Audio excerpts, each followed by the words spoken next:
Hindi ko pa rin pinapansin masyado si Jeremy, kahit pa sabihin niyang nagawa niya lang niya iyon out of anger and jealousy. "Why are you so quiet?" "Sorry na," he said. "Jeremy, hindi pa rin excuse iyon. Naiinis talaga ako, dahil iyon lang." Magpapakamatay na siya. Napabuntong hininga siya at hinawakan ako sa kamay. "Alright, sorry," sabi nito. "Kahit na Jeremy, next time, ayaw ko nang gawin mong excuse iyon para ilagay sa kapahamakan ng buhay mo. Parang iyon lang." Kumunot ang noo niya. "Leon lang," ulit niya. "Hindi iyon lang, Caroline. Kung kaya mong makita akong masaya sa piling ng iba, ibahin mo ko." Napabuntong hininga ako. "I'm sorry pero hindi ko talaga gusto iyon, Jeremy. Kahit na anong mangyari sa akin, pilitin mong mabuhay." "Ano ka ba?" Kulang na lang umiyak ako sa harapan niya. Bumantong hininga siya at dinala ako sa dibdib niya at hinalikan sa ulo. "Fine. Uwi na tayo," mahinang sabi niya. Tumungo ako. Pabalik na kami sa bahay niya at dumidilim na rin. Pero sa labas ng gate, nakita ko ang isa pang kotse maliban kay Jazz at may lalaki na sumisilip sa loob ng bahay ni Jeremy. Agad akong hinawakan ni Jeremy at itinago ako sa likuran niya. "Bakit? Sino yun? What are you doing here?" Sabi ni Jeremy kaya lumingon sa amin ang lalaki at ngumisi siya nang makita niya kami. "Brother-in-law, nandito ka lang pala. Papasukin mo naman ako sa bahay mo," aniya. Ngunit hindi gumalaw si Jeremy. Nanatili lang siya sa harapan noong lalaking yun. "Oops, kasama mo pala ang kabit mo," sabi nito saka tinignan ako. "Umalis ka na Mateo bago pa kita ipadampot sa mga security guards." "Easy Jeremy, ang hot mo masyado eh. Nandito lang naman ako para kausapin ang kabit mo.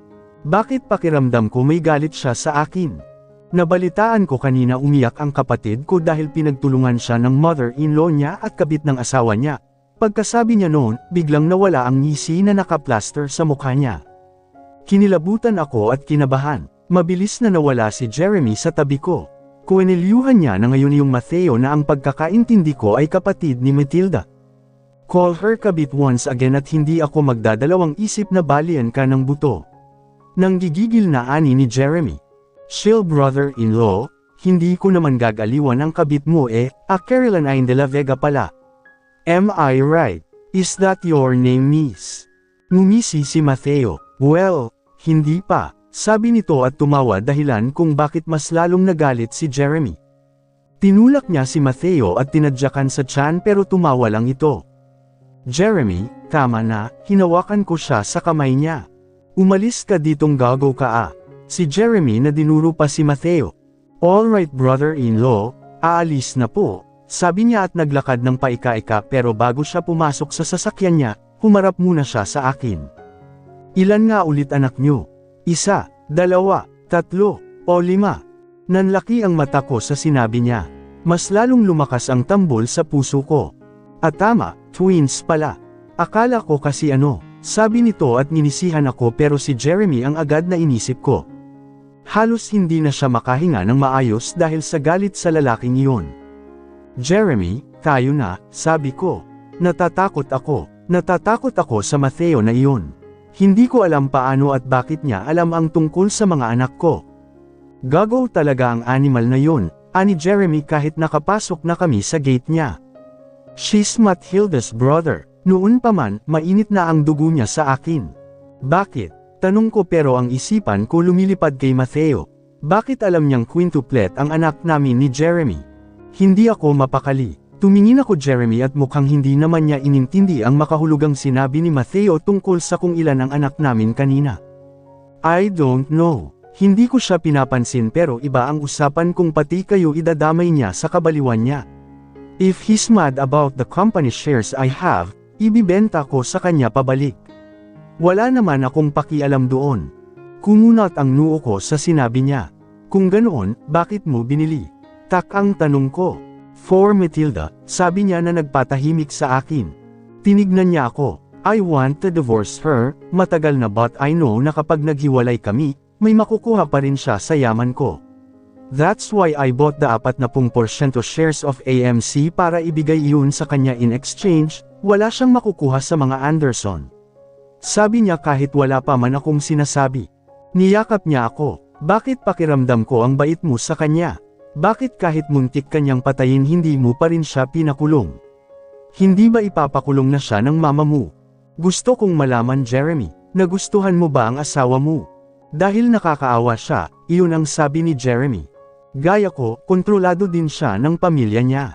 She doesn't want to marry me, wala lang siyang choice. Nagulat ako sa pahayag niya. Nakikita ko ang sarili ko sa kanya. Jeremy. Lahat ng ginagawa niya, lahat iyon utos ng dad niya. Kung ganoon, ang tatay niya ang gustong mamatay ako. Gusto nilang maangkin ang kumpanya ng Anderson sa pamamagitan ni Matilda. And I know my mom told you this na may lalaki siya. I know that but I kept my mouth shut cause I want her to enjoy her freedom. Kung siniwalat kong may kabit siya, alam ko kung ano ang gagawin ng dad niya sa kanya. Tumingin ako kay Jeremy. How can this man be so kind? Nagawa pa niyang isipin ang kapakanan ng ibang tao kesa sa sarili niya. Alam ba ni Matilda lahat ng ginawa mo sa kanya? Umiling si Jeremy. Kilala mo ba sinong kabit niya? I have a hunch but I'm not sure. May mga pictures ako na hawak na may lalaki siya but it wasn't enough to prove na iyon ang kabit niya. Tumungo ako, pero sa sinabi ni attorney, alam kong may mabigat pa siyang ebidensya na hawak kay Matilda. Wala ka talagang balak na ipakulong siya ano? Sabi ko, lamabi siya at nag-aalalang tumingin sa akin. Magagalit ka ba kung sasabihin kong oo? Umiling ako. Bakit naman ako magagalit sa isang tao na mabait gaya niya? All the evidences I have, para lang yun pumayag siya sa divorce na gusto ko. Tumungo ako, naiintindihan ko, at para na rin sa kaligtasan mo at ng mga anak natin, Anya. Ayaw kong galawin niya kayo. So sino yung kabit ng asawa mo? Curious na tanong ko. Mama, nawala sa akin ang atensyon ni Jeremy nang tawagin kami ni CJ. Hindi na niya ako nasagot. Papa, akala ko sa akin siya tatakbo, doon pala sa papa niya. Napangiti lang ako nang makita si CJ na excited na magpabuhat sa papa niya. Parang noong dati, galit siya kay Jeremy. Binuhat naman siya ni Jeremy at pinahiran ang pawis sa noo nito. Sa unahan, naroon si DJ na buhat ni Jazz. Nagpababa siya kay Jazz at tumakbo rin palapit sa amin. Akala ko sa akin siya didiretso ngunit nagulat na lang ako na tumigil siya sa harapan ni Jeremy. Papa, mahina ang boses nito pero klarong-klaro ang sinabi niya na tinawag na niyang papa si Jeremy imbes na uncle. Naging emotional ang mukha ni Jeremy pero ang kasiyahan ay hindi maipagkakaila.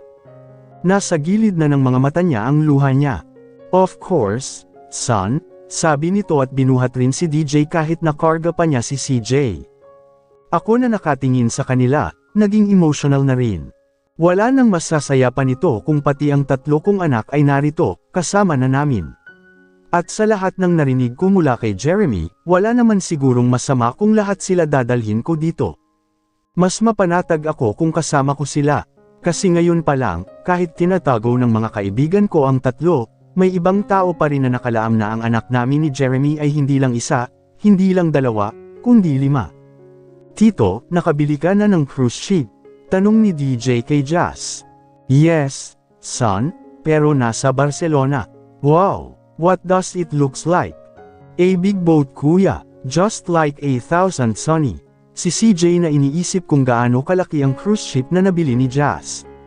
Nakabili ka na? Gulat na tanong ko. Jazz chuckled. So, si Jeremy sa tabi ko. Narinig ko na tinawag niya ang bodyguard na standby lang sa tabi. Bumili kayo ng 2 cruise ship, bulong niya. Pinipigilan kong menjeti. Umaandar na naman ang pagkaseloso niya. Tito, is it big?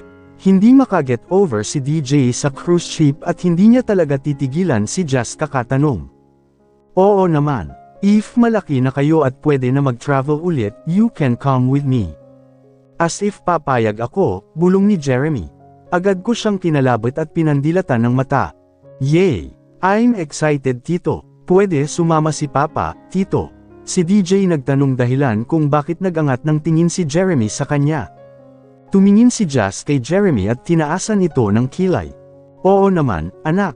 Wala kasing cruise ship si Papa nyo at napakabait ng tito mo kaya papasakayin ko siya sa akin, inisihan ni Jazz si Jeremy. Si Jeremy naman ay sinamon ng tingin si Jazz. Bibili ako 2, pagmamayabang nito. Yeah, talk to my ass, si Jazz. Your ass na amoy imborno, si Jeremy. You wish. Amoy baby powder ito, napapikit ako. Ay bahala kayo dyan magbangayan. Tito, dito ka na mag-sleep please.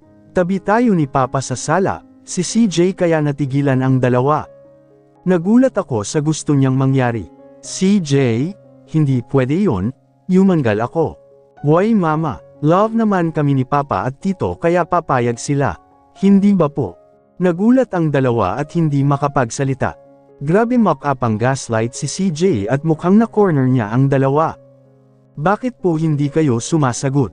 Hindi niyo ba ako love? Si CJ na minumanupula ang 2. Anak, nakakatakot kang i-negotiate. Napakatuso. Of course. We love you, son. Sabay na sagot ng 2 na halata na manglabag sa loob nila. Agad na nag-appeal si CJ at DJ. Kawawang Jeremy at Jasper. Matapos naming kumain, agad na niligpit ng mga katulong ang pinagkainan namin at ako naman ay naglatag na ng hihigan nila sa sahig dito sa sala. Si Jeremy at Jazz, nasa bathroom kasama ng mga bata at kasalukuyang naliligo. Hindi ko alam kung anong nangyayari sa kanila ngayon. Sana naman walang World War sa bathroom. Ma'am, nandito po si attorney, tawag sa akin ng katulong at paglingon ko dumating nga si attorney. Mildred, may dala itong cake. Mga apo ko, naliligo po attorney. Tumungo siya, lumapit ako sa kanya para halikan siya sa pisngi niya at kinuha ang cake saka inabot sa katulong para malagay sa ref. Samadya lang ako dito, galing kasi ako sa meeting, Anya. Tumungo ako. Magsasalita pa sana ako nang mapalingon ako sa hagdanan, dahil sa mga boses ng mga batang naghajihikan. Oh, tapos na silang maligo. Pagtingin ko sa kanila, nakita ko ang mukha ni Jeremy at Jazz na nakabusangot at pareho sila ng pantulog at pareho din ang 2 bata. Naitikon ko ang labi ko at pinigilang huwag matawa sa SpongeBob design na pantulog nila. Humalaklak si attorney sa tabi ko. Iyong halakhak na may kasamang luha sa mata. Hindi ko naman alam na may beshi na pala ang anak ko, mas lalong nena si Jeremy. Lola, sigaw ng 2 bata at tumakbo kay attorney para yamakap. Huwag kang ang damaykit sa akin, si Jeremy na naiinis na sa nangyari. As if naman gusto kong lumapit sa iyo, si Jazz na nandidiri. Ninisihan ko silang 2 at inayos ang mga damit nila.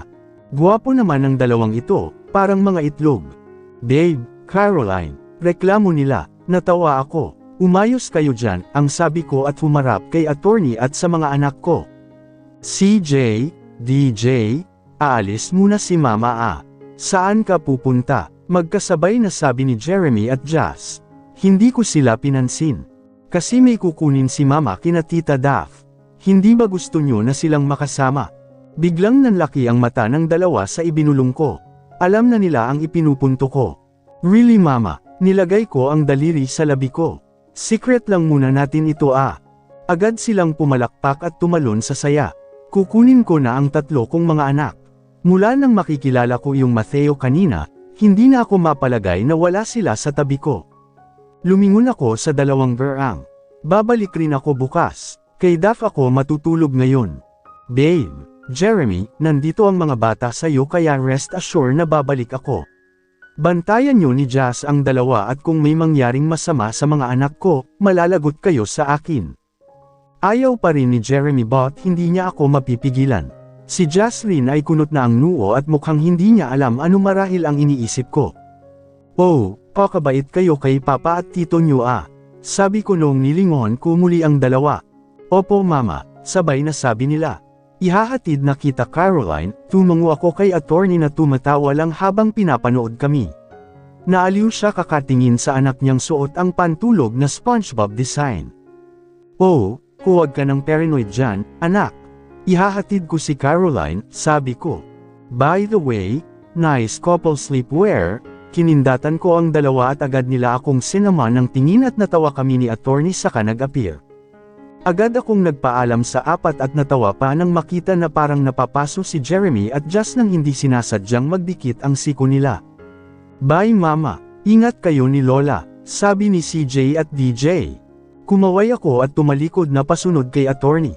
Natutuwa akong makita na maayos na ang kalagayan ni Jeremy, si attorney na hindi nawala ang ngiti sa labi.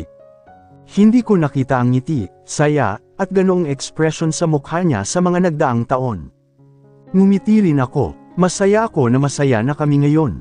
Akala ko imposibleng mangyari ito. Naku po attorney, masaya rin po ako sa anak nyo. Salamat nga po pala at hindi kayo nagalit sa akin.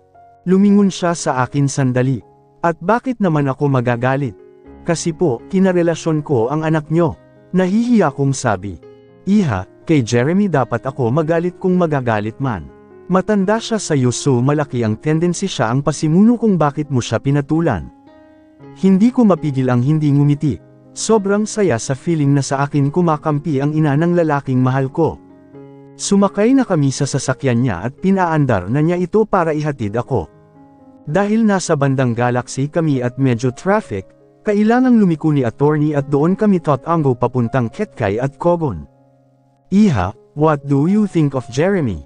Tingin mo ba he's a good father? Opo attorney, Jeremy is a good father. Ilang araw pa lang siyang kasama ni CJ at DJ pero grabe na ang pagka-attach ng dalawa sa kanya. Natutuwa akong marinig iyan, Caroline. Alam mo naman kasi hindi ba na hindi naranasan ni Jeremy ang tamang pagmamahal mula sa papa niya. Akala ko mahihirapan siya magpakaama sa mga bata. Umiling ako, hindi po ganoon si Jeremy, attorney. Surprisingly, napaka mapagpasensya niya po sa mga anak namin. Ngumiti si attorney sa akin. Mabuti naman kung ganoon. Anyway, stop muna tayo sandali dito, iha. Samahan mo muna akong kumain, aniya at huminto kami sa tabi ng Barbecue Avenue. Sige po, lumabas kami ng sasakyan at sa labas pa lang, may namataan na si attorney na mga kakilala niya na kumakain sa loob. Wait me here, iha. Let me say hi to my amigas, sabi niya at nagtungo sa mga amega na tinutukoy niya. Tumayo lang ako sa gilid at pinanood si attorney na naglalakad paalis nang biglang may bumangga sa akin. Ay sorry po, sabi ko. Tatanga-tanga kasi, sabi niya. Nakagat ko ang pang-ibabang labi ko at tinulungan siyang pulutin ang mga gamit niyang nahulog sa handbag niya ngunit nanlaki ang mata ko nang makita na si Miss Miranda ito. Miss Miranda, gulat na sabi ko. Nang tinignan niya ako, nagulat din siya na makita ako. Kaya naman pala tatanga-tanga, literal din naman kasing babita ang bumangga, sabi niya na narinig ko. Teka, bakit ba ang init ng ulo niya sa akin? Ano bang nagawa kong masama sa kanya? Bakit pati siya galit kung si chairman lang naman ang may galit sa akin? Tumayo siya, tabi nga, sabi niya. Nilagpasan niya ako ngunit nakita kong may naiwan pang bagay sa lupa na mula sa gamit niya. Pinulot ko iyon. It's a picture of a woman na nagpalaki ng mata ko. Hindi ko alam bakit pero sa isipan ko ay kilala ko iyon. Kilalang kilala. Akin yan, pakialamera. Aniya at umalis at sumakay ng sasakyan niya, habang ako ay tulala at nanlalaki ang mata, dahil ang picture na iyon ay si Mama. Ang dalagang itsura ni Mama. Hindi nawala sa isipan ko ang larawan na iyon. Nakabalik na si attorney sa tabi ko at kahit siya ay nagtataka bakit ang tahimik ko na ngayon. May problema ba, iha? Wala po, attorney. Mukhang ang lalim yata ng iniisip mo. Napatitig ako sa kanya at naisip na magkaibigan nga pala sila ni Mama. Kilala din ba ni attorney si Miss Miranda dati? Attorney, hindi ba po magkaibigan kayo ni Mama? Gaano na po kayo katagal magkakilala? Your mom and I. Well, dati kong kaibigan si Cynthia noong bata pa ako, but since lumipat kami sa Bataan noong 10 years old ako, kaya nawala na kami ng contact ng mama mo sa isa't isa, noon hindi pa naman masyadong uso ang internet. I see, tumungo ako. So when I came back here in CDO, asawa ko na si Robert at naroon na si Jeremy. Nagkita kami ulit ni Cynthia at ayun na, may anak na siya which is ikaw. Kung ganoon, hindi niya kilala si Miss Miranda. Kasi kung si Mama ang nasa litrato na hawak ni Miss Miranda, nasa around 17 years old siguro si Mama doon. Wala po ba kayong alam na may kaibigan si Mama maliban sa inyo? Iyong matalik po, wala ba siyang naikwento? Kaibigan, nag-isip si attorney. Introvert kasi ang mama mo iha kaya hindi ko alam kung may matalik pa ba siyang kaibigan maliban sa akin. Bakit bigla mong naitanong? Wala po, na-curious lang, sabi ko. Kung may kaibigan man siguro si Cynthia maliban sa akin, siguro si Edgar iyon. Tumango lang ako at kumain na rin. Siguro kamukha lang ni Mama ang hawak ni Miss Miranda na litrato. Kasi bakit naman magkakaroon si Miss Miranda ng larawan ni Mama? Wala namang nabanggit si Mama sa aking tungkol sa kanya. Mabuti pa nga si Attorney Mildred, ilang beses na niyang nabanggit sa akin. Matapos naming kumain ni Attorney, umalis na kami. Nasa Corrales na kami banda nang may muntik ng mabangga si Attorney na babae na may dalang bata. Anong oras na ba? Mag-alas 8 na rin ng gabi. Hindi namin namukan sino dahil sa tumakbo ito agad at sumakay sa sasakyan na nasa tabi ng kalsada. Sino ba iyon? Naiinis na sabi ni Attorney na kinakabahan habang nakatingin sa papalayong sasakyan na sinakyan ng babae. Hindi ko alam kung sino iyon. Sa kamamadali niya, hindi man lang niya napansin ang sasakyan namin. Mga tao talaga ngayon, hindi marunong mag-ingat. Nagpatuloy na si Attorney sa pagmamaneho habang umiiling-iling. Sino kaya iyon? Nakasarado na ang bahay ni Duff nang makarating kami ni Attorney. Attorney, hindi ko na natuloy ang sasabihin ko nang makita na kumunat ang noo niya habang nakatingin sa cellphone niya. Sa tingin ko ay may lalakarin siya. Yes, iha. May problema po. Wala naman. Nagre-request lang itong client ko ngayon na gusto niyang makipagkita sa akin. Oh, may urgent meeting siya. Isasama ko sana siya sa loob pero baka importante ng meeting niya.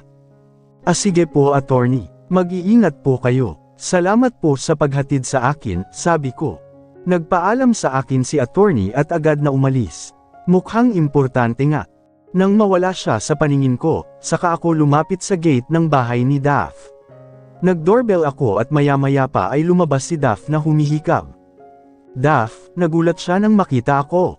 Bumalik ka, tak ang tanong niya. Natawa ako sa itsura niya.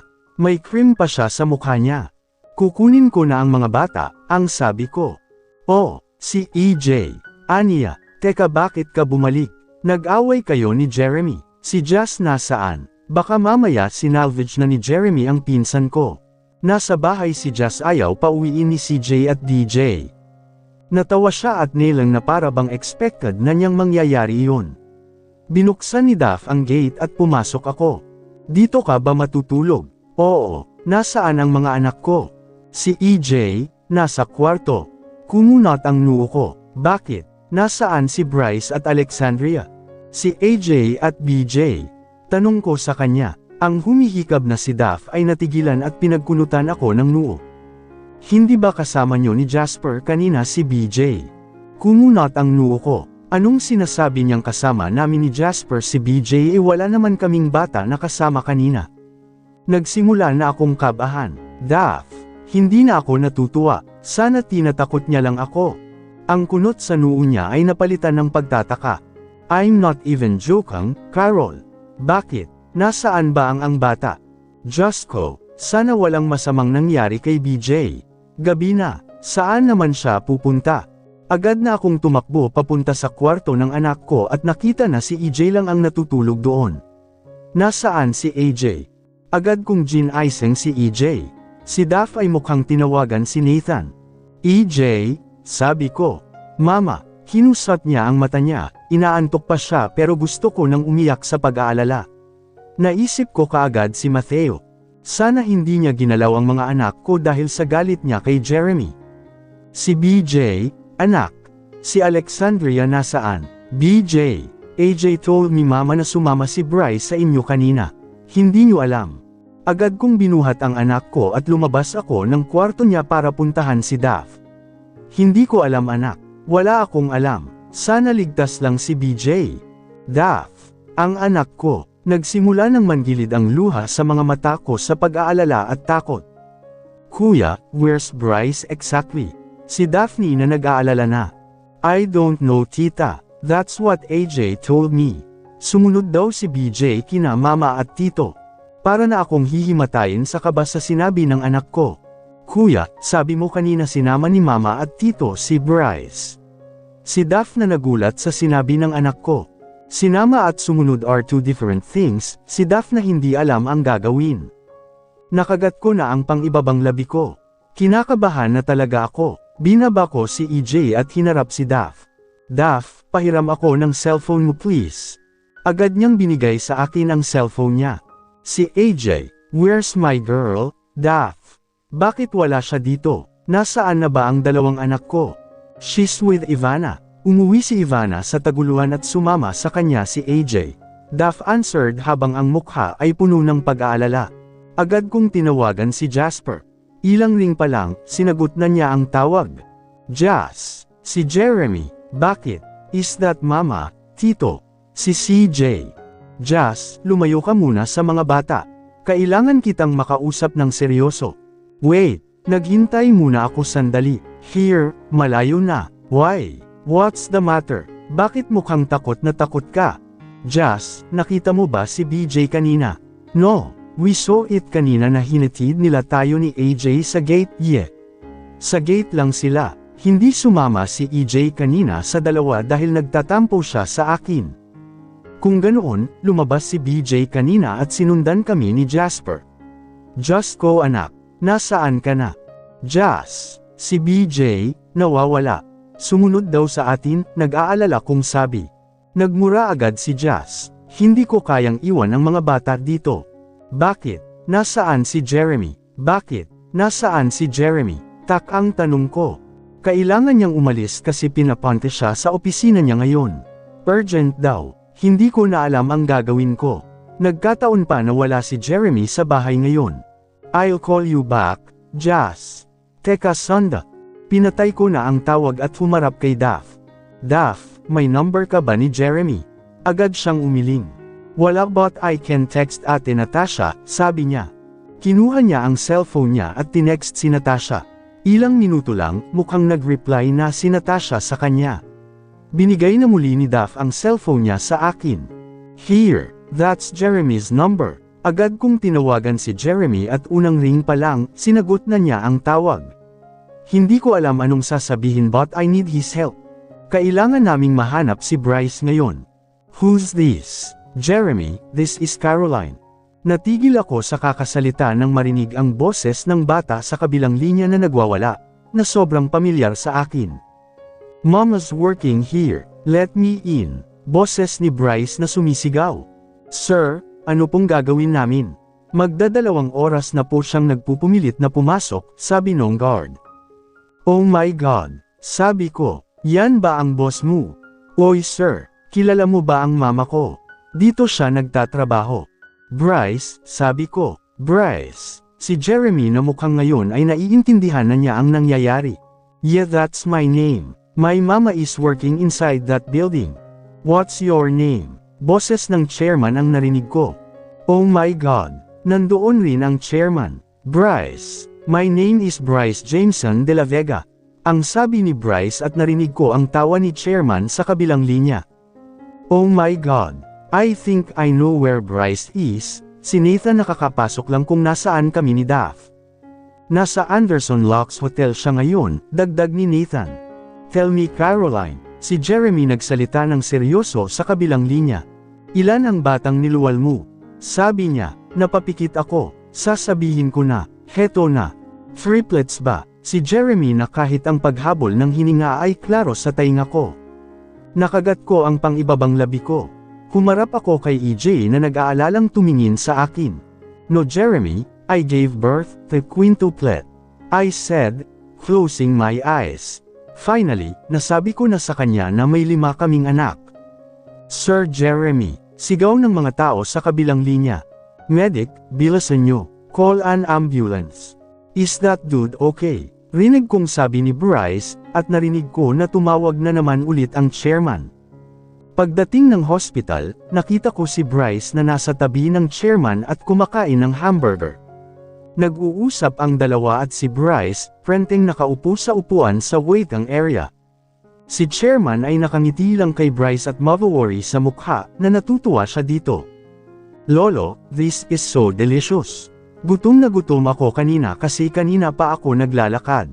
Pinanood ko ang reaksyon ng chairman nang tawagin siya ng anak ko na lolo, pero buong pusong umiti ang chairman sa apo. Paano mo nalaman na sa hotel nagtatrabaho ang mama mo? My tito just showed me the address of the company sa boss ni mama.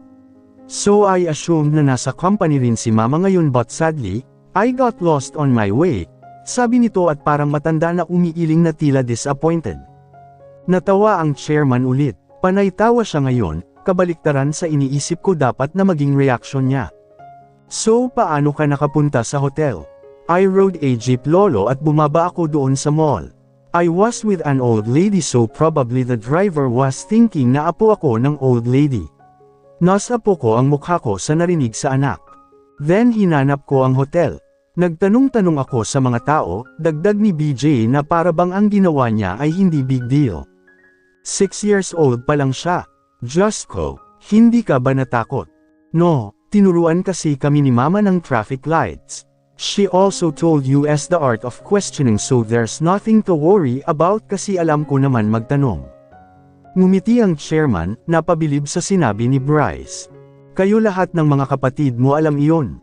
Yeah, it's easy to remember, lolo. And matalino ako, lagi nga ako may 5 stars kay Tita Ninang. Teacher Kelsey pala, pagbubuhat niya ng bangko. Really, manghang sabi ng chairman. Yes, lolo, though si Kuya EJ naman talaga mas matalino sa amin. Si Kuya CJ na matalino rin pero masungit, then Kuya DJ na mabait lang, and our baby princess na cute. Kumunat ang noo ni chairman. 5 kayo. Yes po lolo, we're quintuplet. Nanlaki ang mata ng chairman matapos sabihin iyon ni BJ.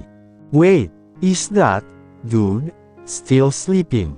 Si BJ na tumayo pa para lang silipin kung natutulog pa ba ang papa niya.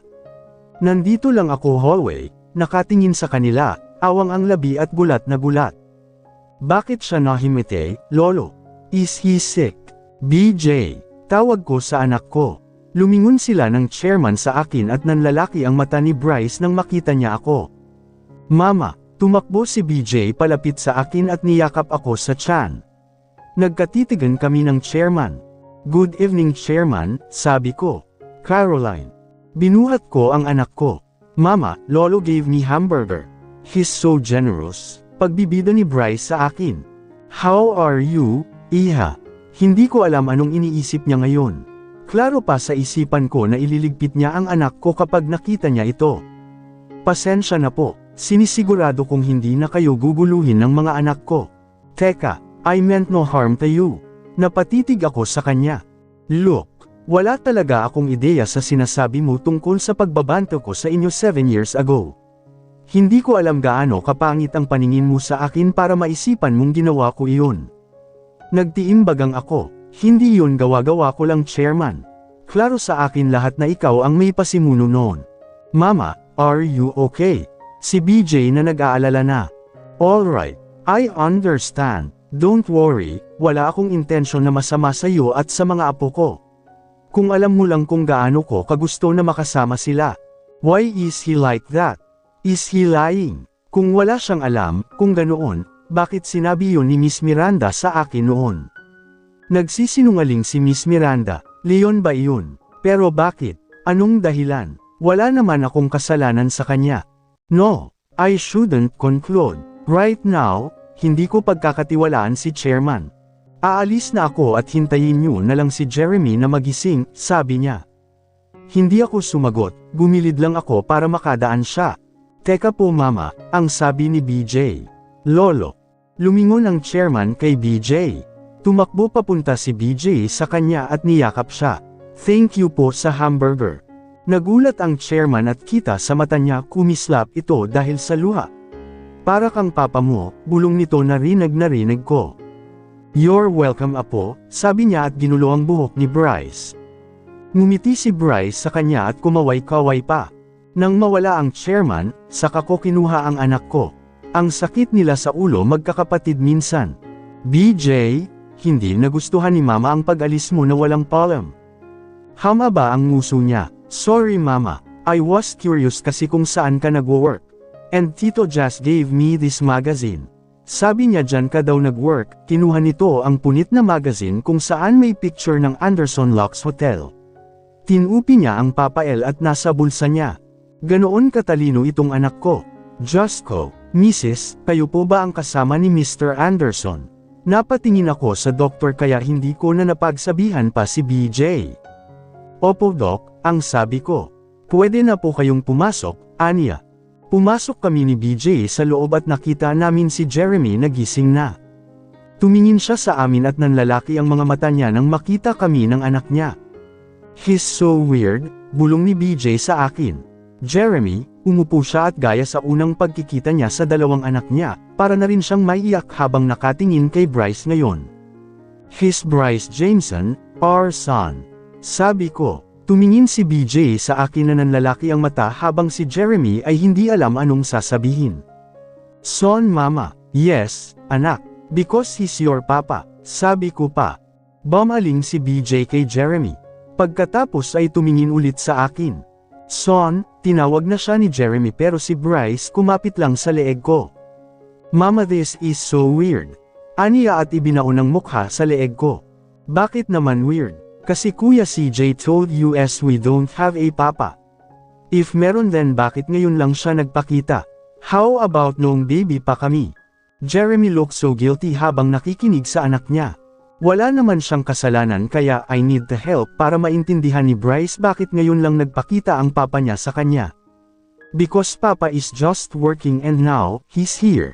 He misses you so much and he wanted to take care of you. He loves you so much, Bryce. Hindi ba papa? Tumingin ako kay Jeremy. Ganoon rin ang ginawa ni BJ. Tumingin siya sa papa niya at naabutan niya si Jeremy na nagpupunas ng luha. Of course. Emotional talaga siya. Really mama, that dude loves me. Kinagat ko ang pang-ibabang labi ko para pigilang huwag matawa sa sinabi ni BJ. Dude, really anak, bakit ba hindi niyo tinawag ang papa niyo na papa at first meet? Si CJ, Mister. Si DJ, Uncle. And now, ikaw, BJ. Dude. Iyong totoo. Sinadya niyo ba ito? Dude. Bulong ni Jeremy. Sorry, sabi ko na walang boses sa kanya. Go to papa anak and hug him, udyok ko na lang kay Bryce. Unlike CJ at DJ, si Bryce ay lumapit kay Jeremy para yakapin, ay joke. Tinapik lang ni BJ ang balikat ni Jeremy sabay sabing, this is so weird but, take care dude. Akala ko magagalit si Jeremy pero natawa lang siya at binuhat si BJ sa kapinogpog ng halik ang pisngi ng anak. Mama, this dude is going crazy. Sigaw ni BJ pero tumatawa naman siya dahil nakikiliti siya sa ginagawa ni Jeremy. Napailing na lang ako at umupo sa tabi ni Jeremy. Slowly, Jeremy finally met his children. Jeremy hold my hand at pulled me closer to him saka pinagdikit niya ang labi namin. Alam kong nakatingin si BJ kaya nanatawa kung kinurot si Jeremy. This is really weird. I'm not used to si mama kissing someone else. Well, I'm new papa, son. And mama and papa love each other so that's okay, sabi ni Jeremy at hinila ako para makaupo ako sa kondanga niya. Bumantong hininga si BJ na para talagang 70 anyos na siya.